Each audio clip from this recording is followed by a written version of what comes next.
प्राचीन काल से ही सनातन धर्म में शिव और विष्णु, इन दोनों महादेवताओं का अद्वैत और अभिन्न संबंध वर्णित होता आया है। जिन्हें हम शिव कहते हैं वे स्वयं महादेव है, त्याग, तपस्या और संहार के अधिपति। और जिन्हें हम विष्णु कहते हैं वे सृष्टि के पालनहार, अनंत करुणा और प्रेम के सागर है। संसार में अनेक बार लोगों ने इन्हें अलग अलग मानने का प्रयास किया, एक को दूसरे से बड़ा सिद्ध करने की चेष्टा की, लेकिन यह प्रयास स्वयं में सबसे बड़ी भूल और हिंसा के समान है, क्योंकि इनका स्वरूप अलग नहीं है।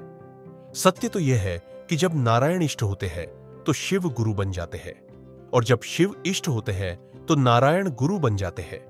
ये दोनों एक दूसरे के पूरक है, जैसे चंद्रमा और उसका प्रकाश, जैसे गंगा और उसकी धारा। महादेव से यदि पूछा जाए आपके इष्ट कौन है, तो वे मुस्कुराकर उत्तर देंगे नारायण।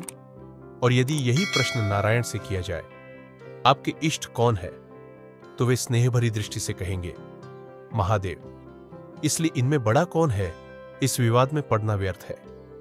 आपके लिए तो आपका इष्ट ही सर्वोच्च है, लेकिन यह भी समझ लेना चाहिए कि आपके इष्ट की पूर्ण प्राप्ति के लिए दूसरे के आशीर्वाद की आवश्यकता होती है।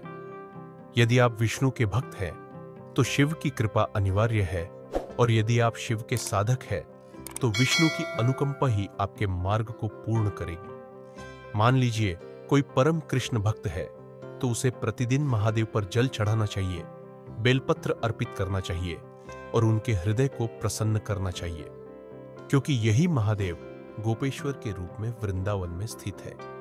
वे वही हैं जिन्होंने रासलीला में गोपियों के साथ श्री कृष्ण के सान्निध्य का अनुभव किया। वृंदावन वासी तो उन्हें गोपी गीत सुनाते हैं, और यदि निकुंज की उपासना हो तो गीत गोविंद का गान भी करते हैं। महादेव के पास बैठकर प्रार्थना करना, उनसे अपने मन को ठाकुर जी के चरणों में लगाने की याचना करना, यह साधक के जीवन का अनमोल क्षण होता है। कल्पना कीजिए, वृंदावन की संध्या है, यमुना के तट पर शीतल हवा बह रही है और गोपेश्वर महादेव के मंदिर में दीपों की लौ आव रही है। मंदिर में मृदंग और झांझ की ध्वनि गूंज रही है, राधे कृष्ण के भजन गाए जा रहे हैं।